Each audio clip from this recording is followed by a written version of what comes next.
¿Qué? Pip.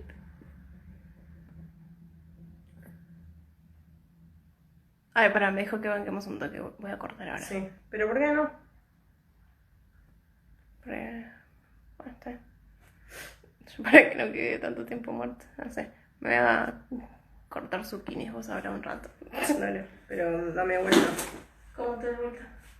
Eh, si no, no sé. ¿Qué cosa? Ah, claro. Bueno, agarra, hacelo. Ah. No tengo tiempo para esto. Tengo que dar vuelta a la cámara. ¿Sí? Ah. Ahí va.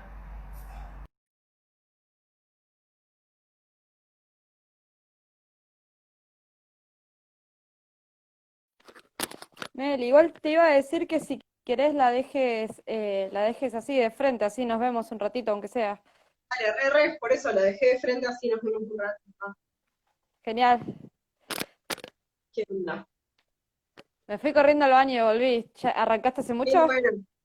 No, recién mi vida dando talleres y clases y esas cosas es parar todo para ir a mear siempre cada 5 minutos, porque tengo la vejiga más chica del barrio, te juro, onda. Igual tomo mucha agua, yo sé que tomo mucha agua, pero meo re rápido, es zarpado. Eh, Nos habíamos quedado en que dijiste hay que aceptar, no, habilitar que sexo no significa lo mismo para todo el mundo. Y que la- que, que buen sexo también no significa, claramente si sexo no significa lo mismo para todos, buen sexo o sea, también no significa lo mismo para todos. También sí, estoy pensando, muchas veces ese reclamo, esa indignación, compartime tu percepción, viene de parte de personas que no pueden, saben o quieren comunicar qué es lo que quieren en la cama, o como no pueden o no saben cómo hacerlo y entonces se quejan de que el otro no adivine. eh, a ver, pienso que, o sea, en general, cuando pienso en términos, o sea, pienso que toda la sexualidad tiene que pensarse en términos políticos, excepto cuando hablamos extremadamente de lo individual, entendiendo que las experiencias personales también son políticas, pero me gusta pensar estas cosas en situaciones estructurales, o sea, eh, hay un, eh, cómo decirlo correctamente? Hay una territorialización del deseo, o sea, no se permite la apropiación del deseo sexual y muy recientemente es que se ha empezado a proponer y abiertamente abarcar como esta idea, en especial en círculos heteronormados, de que las identidades cis mujeres tienen derecho a apropiarse de ese deseo y a comunicarlo, sea cual ese deseo sea, lo cual lleva a que se den estas situaciones en donde haya mucha discordancia, en donde alguien termina reclamándole a alguien que no entiende lo que quiere, porque tampoco se permite a esas mujeres que sepan qué es lo que quieren o que expliquen qué es lo que quieren o que se conecten con qué es lo que quieren, ¿sí?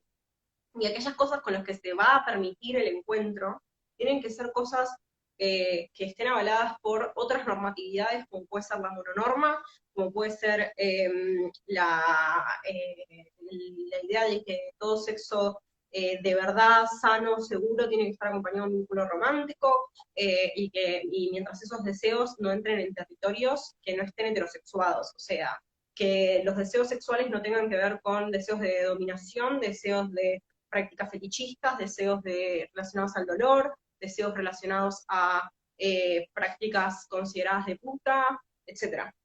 Entonces, como que pienso que hay mucho más que examinar cuando hay alguien que está diciendo a la otra persona que no le entiende y que no entiende ese deseo, cuando históricamente cualquier tipo de deseo que no se cumpla con ser entre dos personas, o sea, que históricamente hace muy poco hay muchísimos deseos que no podían ser nombrados, o sea, muy poco. Entonces es como que es interesante también para pensar en perspectiva, cómo es que hoy de repente en redes hay de repente cuestiones que se van a visibilizar un montón, pero esos cambios que vemos en redes, por ejemplo, que haya mucho discurso sobre sexualidad y que haya mucho escrito sobre sexualidad y que haya hipersexuación, o sea, porno, imágenes, eso no significa que los individuos podamos conectarnos con ese deseo o podamos expresarlo, o tengamos las herramientas para expresarlo o tengamos las herramientas para decodificarlo. Entonces pienso que cuando hay alguien que le está pidiendo, se está enojando con otra persona porque no le entiende, creo que tiene que ver con cosas muchísimo más complejas y que están sucediendo a un nivel muchísimo más macro, que es que no se esté permitiendo a ninguna de esas personas encontrarse libremente en algún punto. Como que obviamente pienso que, o sea, me es doloroso pensar en el sentido de que esa culpa o ese enojo que se está teniendo con otra persona es un enojo que en realidad está dirigido a siglos de adoctrinamiento. Y que es hacernos cargo de que somos menos libres de lo que creemos en realidad y ver cómo recobramos de nuevo esa libertad en algún punto. Eh, Como que esas cuestiones son bastante complejas. Sí, Perdón, yo sí. acá vos tipo, hola, y yo como, Está bien. ah. Gracias por decirlo, Pero dicen. en general pienso como en el tema también de la culpa, por ejemplo, como cuántos de nosotros sentimos culpa por lo que nos gusta, y cuando empiezo a sentir culpa o empiezo a pensar el tema de la culpa, intento recordar cosas como que, por ejemplo, eh, recién en el 2000, ¿cuándo fue? 2006, creo 2007, creo que se sacó finalmente a la homosexualidad de todos los manuales de diagnóstico. O sea, Qué como fuerte. esa idea es fuerte y es interesante para pensar, como cómo se sigue pensando, por ejemplo, las prácticas sadomasoquistas siguen en los manuales de diagnóstico, las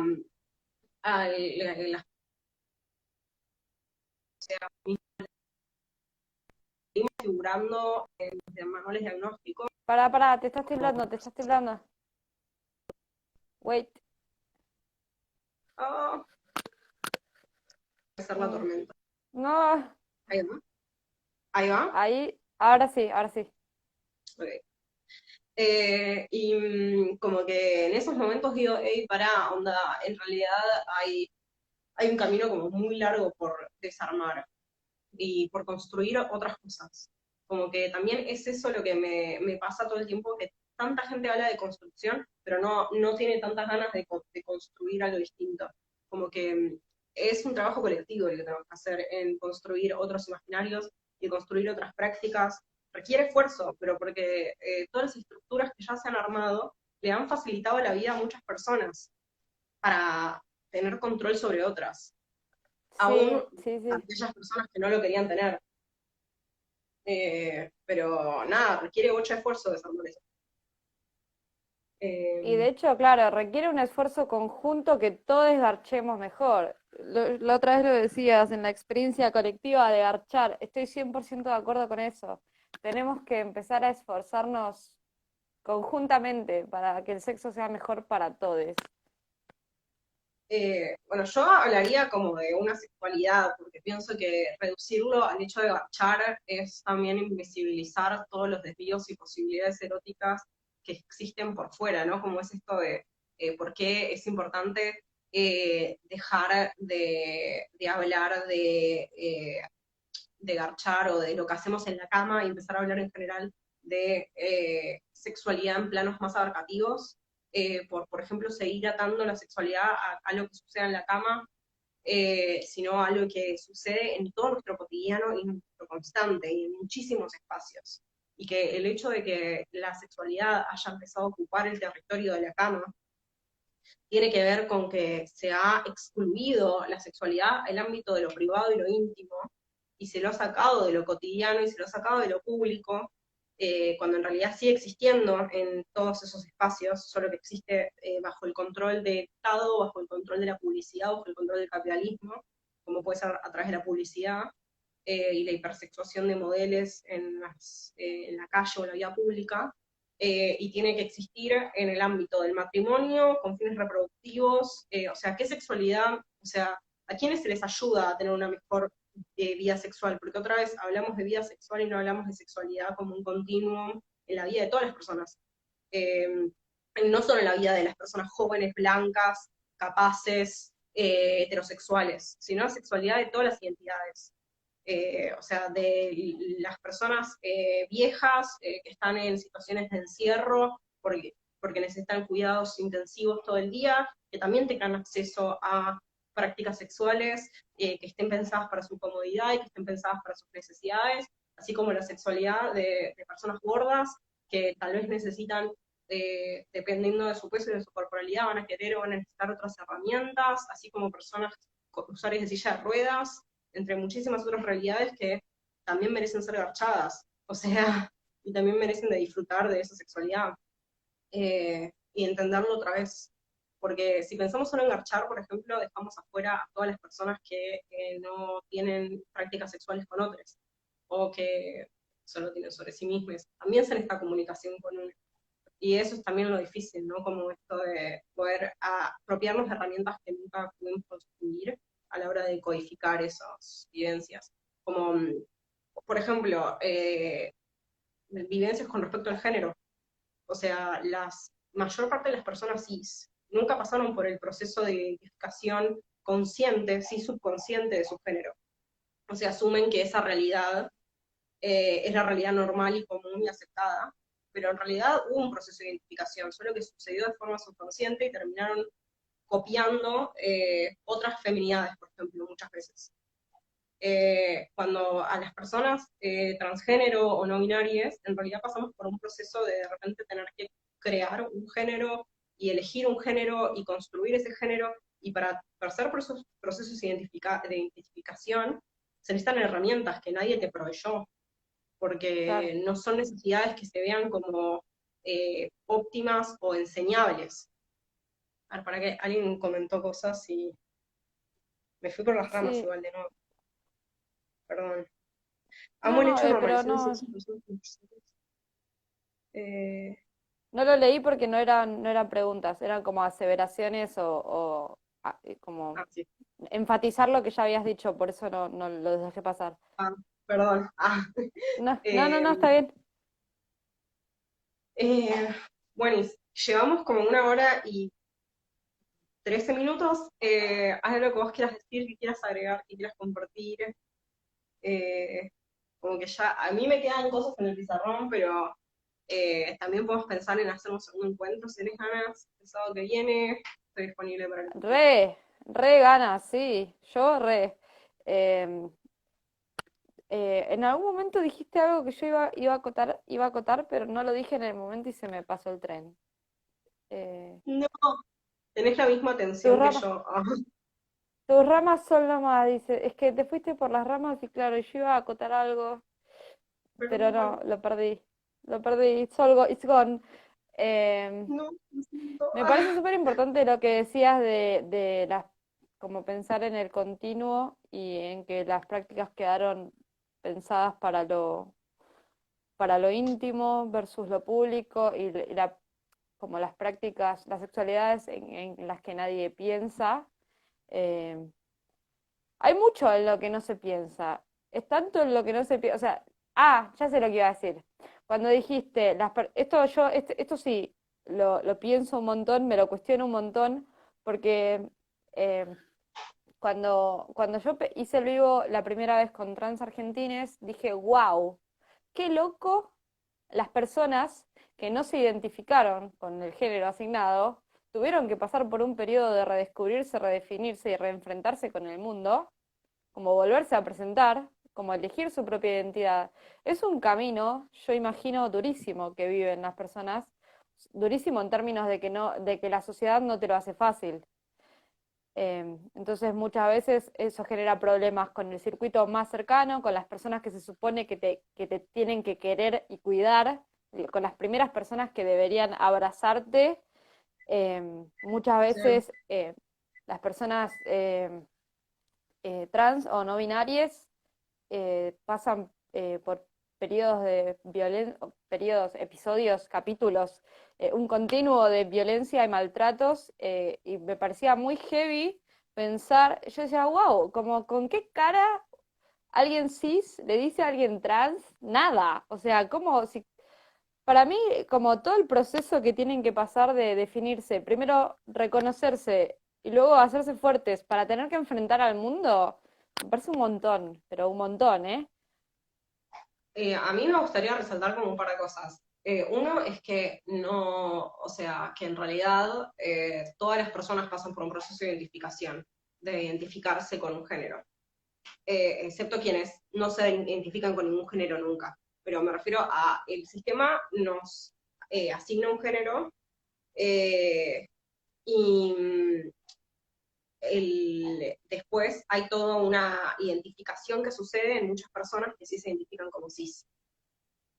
Hay personas que tienen una transitar, o sea, porque a mí me pasa algo que es medio peligroso y aprovecho para decirlo ya que estamos acá, que es el victimizar las experiencias trans. O sea, es muy importante que resaltemos la violencia o sea, que se ejerce sobre los cuerpos que se desvían de la cisnorma, y es importante resaltar la violencia que se ejerce sobre todas las identidades no cis, y es interesante también expresar cómo es que también es un proceso de identificación, por ejemplo, de las identidades lésbicas, el decir, tener que pasar por este proceso por la heteronorma de decir yo no soy heterosexual, también de las personas bisexuales y de las personas pansexuales, de salir de la heteronorma, de la cis heteronorma, ¿no?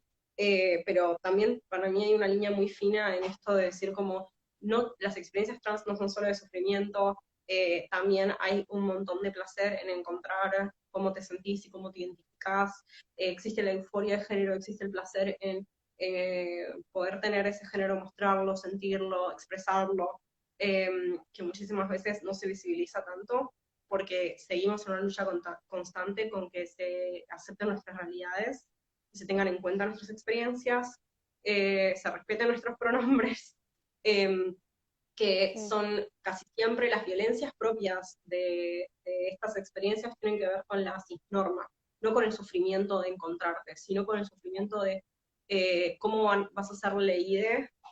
Eh, ay, perdón, justo alguien comentó algo que es un montón, y no quiero solo leerte y no darte espacio.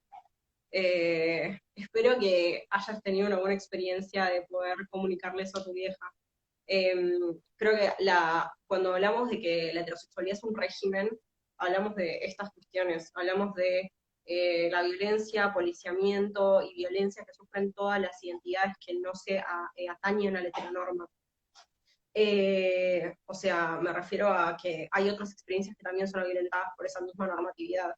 Las personas, por ejemplo, que sí son heterosexuales, pero no son hegemónicamente o convencionalmente pasables o deseables, también sufren por la heteronorma. O sea, mismo, las personas usuarias de silla de ruedas no tienen el mismo acceso a tener una sexualidad que las personas no usuarias. O sea, van a tener una sexualidad, Sí, obviamente, pero no es el mismo acceso en el continuum de cómo es que la heteronorma se vincula con esas corporalidades. Por ejemplo, asexuándolas o pensando que las personas usuarias de silla de ruedas no garchan, o no tienen sensibilidad en los genitales, o no se sienten, o sea, o no son seres eróticos, o etcétera, seres identidades, individualidades. sí. Como eso también iba a estar en las expectativas y normas y cosas, que es pensar que las personas con eh, una diversidad funcional o discapacidad eh, no garchan o no sienten placer o no, o etcétera. Sí, sí, totalmente. Y esto de que la cisnorma lastima no solo a, a personas trans, sino a muchísimas identidades y a Sí, muchísimos transitares. Pero por eso yo decía, yo a veces reflexiono esto de que yo sentí como que me caía una ficha como algo en la cabeza, así como wow, como las personas que tuvieron las personas que se encuentran un día afuera de la heterosis norma, dicen, ¡fua! Che, no me cuenten más en esta, me bajo. Les mando un besito, que les vaya bien. Y como las personas que no se salen de la norma, eh, n- tienen como una vida muy cómoda, encuentro yo, como nunca tuvieron que cuestionarse demasiado. Quizás nunca nada les obliga, la circunstancia de su vida no les obliga a cuestionarse cosas. A ver, es entendible que hay lugares de privilegio que son cómodos y que son de privilegio por algo. O sea, mismo todas las situaciones que estamos viviendo ahora mismo con respecto al movimiento de Black Lives Matter en Estados Unidos, nos está llevando a hacer internacionalmente un cuestionamiento de nuestras prácticas racistas. Racistas a nivel estructural y racistas a nivel individual, y a cómo vamos a reconstruir un mundo antirracista. Igualmente me gustaría recalcar algo que es lo que estaba diciendo ahora, que es el tema de, hay muchísimas personas que no se bajan de la heteronorma, en el sentido de, hay muchísimas identidades y vivencias que son expulsadas de la heteronorma. O sea, no tenemos ni la posibilidad de existir en ese mundo heterosexual. Hay muchísimos cuerpos que nunca jamás van a ser leídos como heterosexuales. Hay muchísimas, o sea, existir en la heteronorma también es un privilegio. O sea, el hecho de poder estar adentro y poder irse. O sea, Ah, todos quienes de claro. repente dicen, yo soy queer y me identifico como queer, o yo, el poder identificarse con otra cosa y irse, y poder bajarse y tomar conciencia de, hey, la heteronorma existe, decido dejarla. eh, o sea, no, o sea, perdón, alguien acaba de decir algo, sí, obviamente, el cuestionamiento dentro de la norma es un proceso de sufrimiento, y es un proceso de sufrimiento que es importante que nos hagamos cargo de forma colectiva. Estoy re de acuerdo. Perdón si en algún momento debí entender que eso no era sufrimiento. O sea, lo que quería decir es que es algo que muchas veces no visibilizamos, que es el hecho de que algo, o sea, voy a dar un ejemplo. Yo soy una identidad blanca, eso es un privilegio. También soy una identidad eh, neurodivergente, y también soy una identidad trans. O sea, soy una persona que pasó 10 años de su vida en situación psiquiátrica. O sea, en espacios psiquiátricos, en psiquiátricos, en espacios de salud mental, y me medican desde que tengo 15 años. ¿Sí? O sea, llevo 10 años de mi vida tomando medicación psiquiátrica fuerte, y llevo 10 años de mi vida luchando con situaciones de salud mental graves hace mucho tiempo. O sea, me internaron cuando era muy chique en psiquiátricos. Eso significa que soy una persona que convive con un privilegio de clase, por ejemplo, porque nací en una clase media alta, que tengo un privilegio de que soy blanca, y también soy una identidad discapacitada, también soy una identidad trans, y también soy otras identidades que conviven en mí, ¿sí? Como por ejemplo, soy una persona que está en un vínculo visiblemente lésbico en la calle, y todo lo que eso conlleva. Existen siempre situaciones complejas en la posibilidad de identificación. O sea, estamos todos al norte y al sur de alguien, siempre. No importa dónde estemos parados. O sea, siempre va a haber alguien que sufra más que nosotros, y siempre va a haber alguien que esté en una posición de mayor privilegio que nosotros.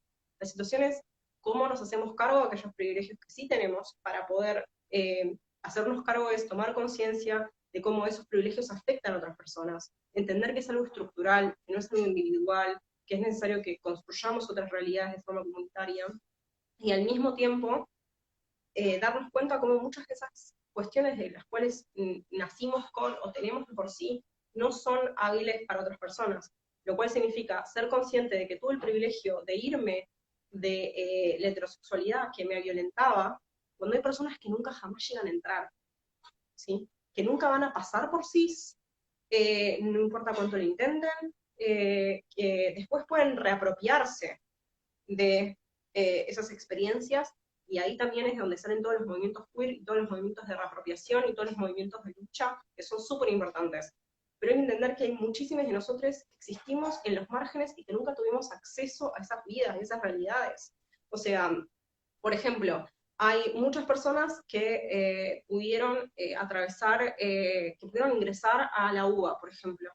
Hay personas que ni siquiera pueden sentarse en un aula y escuchar a alguien lo suficiente por la ansiedad que sienten, o que pueden salir a la calle, o que se pueden levantar por el dolor crónico, y todas esas realidades también conviven con estas cuestiones, que es importante que tengamos en cuenta, y por qué es que a veces cuando vemos las cosas muy en blanco y negro, aunque, aunque suena fuerte cuando lo comunicamos, en realidad son mucho más grises y mucho más complejas. Y nada, como que alegrarnos porque no estamos más en heteronorma es importante, así como es importante saber que hay muchas personas que nunca pudieron acceder. No sé si él me está diciendo algo. Hay una lluvia Eh, de comentarios, estoy en eso. Aceptar que enfrentar una situación de expresar lo que va contra la norma no es victimizar, cada uno lo vive de diferentes formas, ya sea como liberador, sufrido, alegre o pasar por distintos moods. Después también dijeron, hay contextos donde, yo leo todos y después si querés rescatar algo o sí, algo, eh, quería rescatar un comentario re piola. Eh, el hecho de que hay contextos donde salirse de la heteronorma puede implicar una serie de castigos.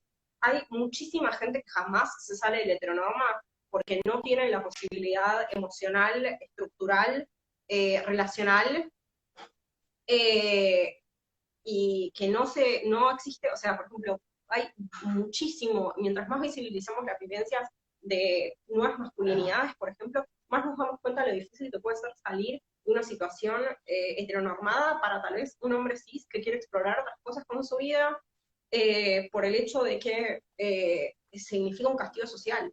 O sea, mismo, enfrentarse a transicionar físicamente es enfrentarse a cómo te van a leer, es enfrentarse a que de repente la gente te va a tratar distinto en la calle, mismo, o sea, por ejemplo, tengo muchos amigos, muchas masculinidades trans, que de repente se dan cuenta de que las mujeres cis reaccionan distinto a ellos en la calle. Muchas reaccionan con miedo, por ejemplo. Y esas vivencias son vivencias que muchísimas personas tal vez no se sienten preparadas para atravesar.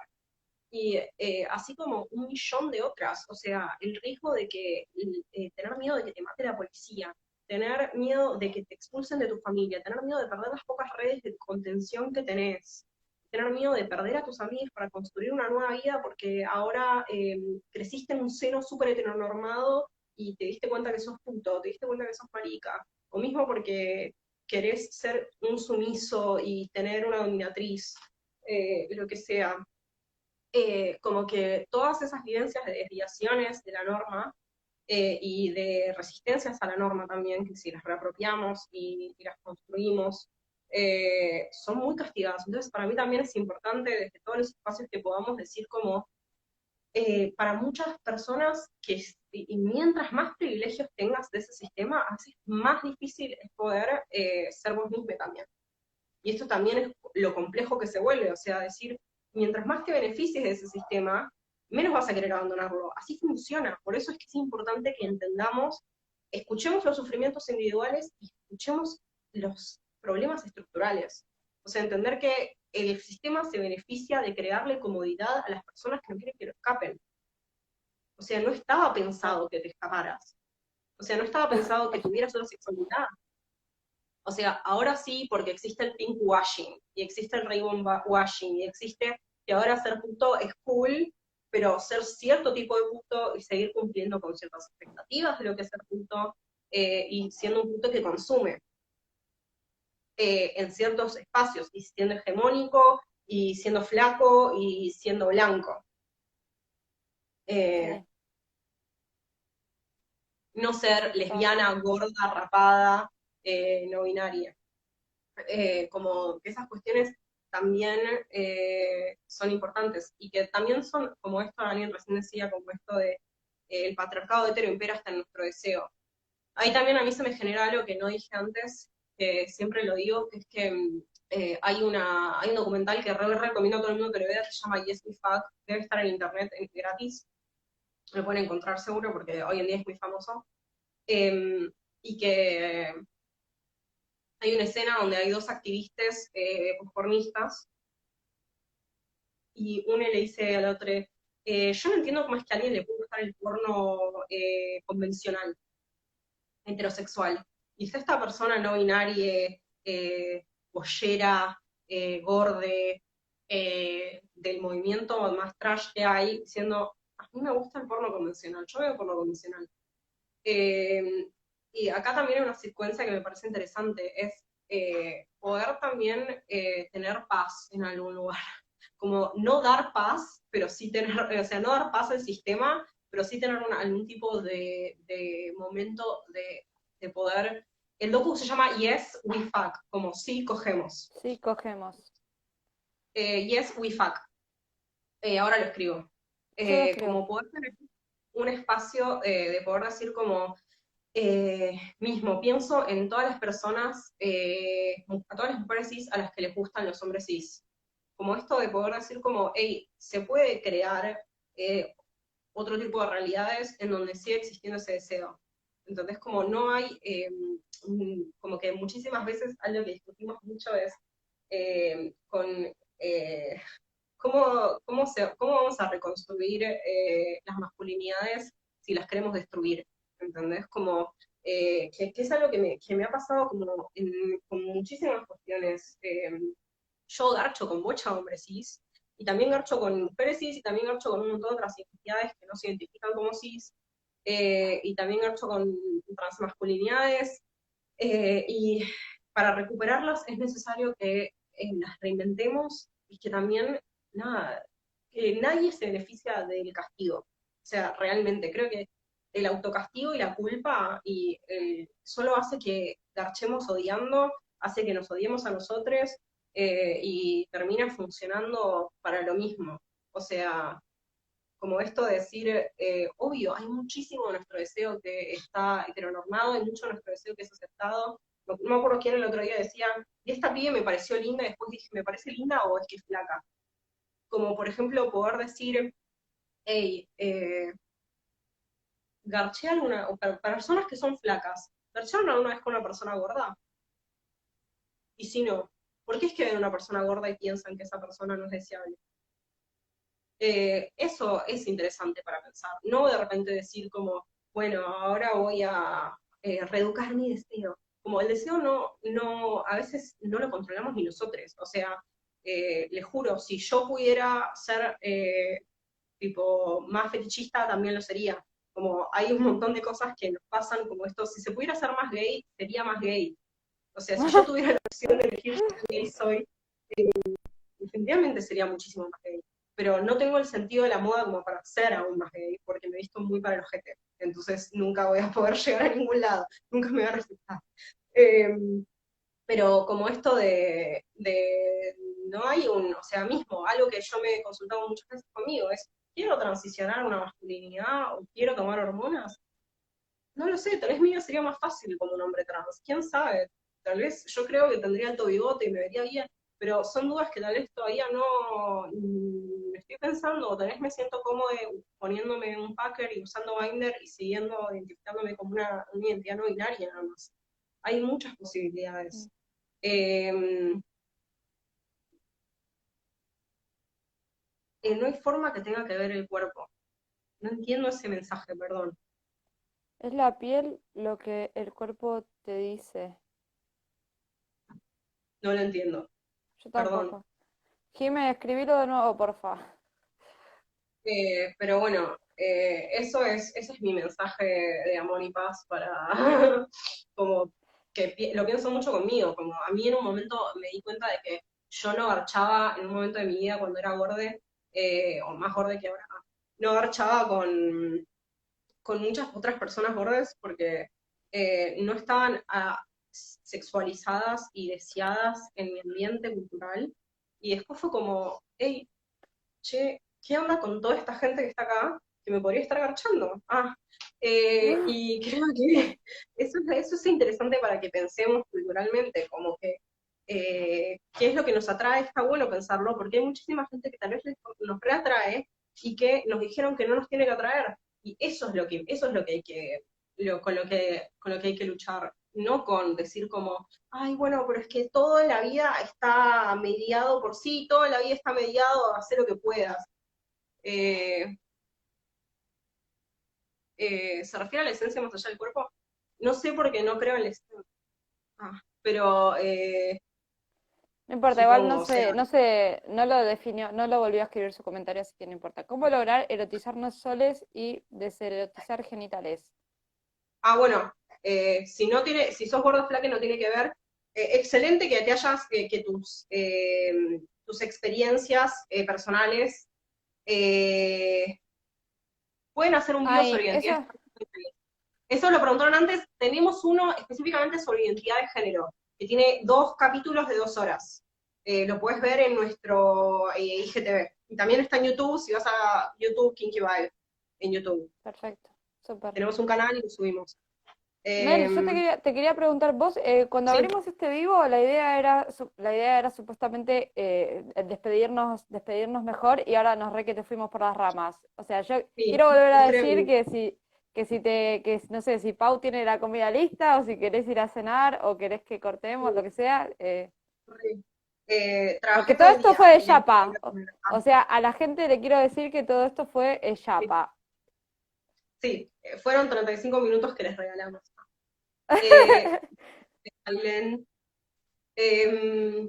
bueno, sí, Pau todavía sigue cocinando, pero voy a ir Ah, a tocarle la panza mientras cocina. esa. Que sí, privilegios, que yo tengo en mi casa. Good for you. Sí, re good for me. Pero bueno, entonces nos estamos programando cuando nos volvemos a tener estos intercambios eróticos.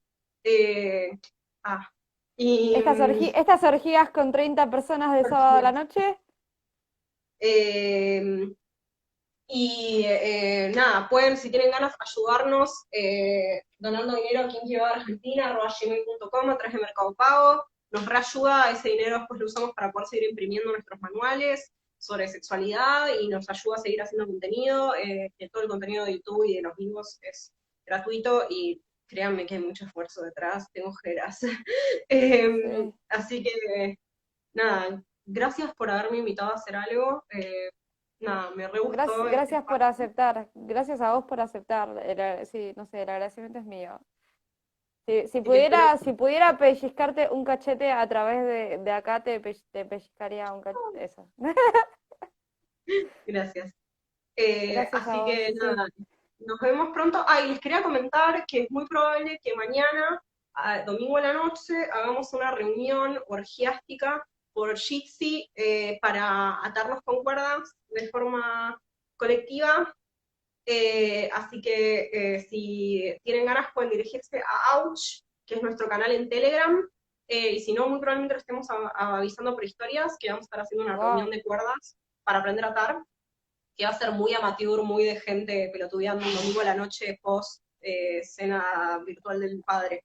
Yo Eh, te quiero contar esto. Mira, mira, justo, no sé si ves estos flecos arriba de mi cabeza. sí, cuerdas. ¿Son tus Son mis cuerdas? cuerdas. No, ¿sabes qué son? Increíble. No, no, para, son cordas de capoeira. Yo entrené capoeira muchísimos años y las cordas que se atan en la cintura son la graduación. O sea que tengo mis cuerdas, no sé usarlas, Increíble. no sé atar, o sea, yo nunca me até sola. Me han atado, yo no sé atar, así que a lo mejor voy mañana. Sí. Después estamos poniendo en historias cuándo va a ser y todo eso. Y nada, sale esa atada comunitaria para sostener la loneliness. Así que nada, nos estamos viendo mañana, supongo. Bueno, a lo mejor sí, ahí igual voy a compartir en historias, voy a difundir también por este lado. Gracias, Así Mel. que Un beso grande a Pau. Gracias a toda la gente que se quedó hasta esta hora. sí, Eh, gracias. y va a quedar guardado esto, así que bueno, lo pueden volver a ver también. Nos vemos, nos vemos. Gracias, Mel. Gracias.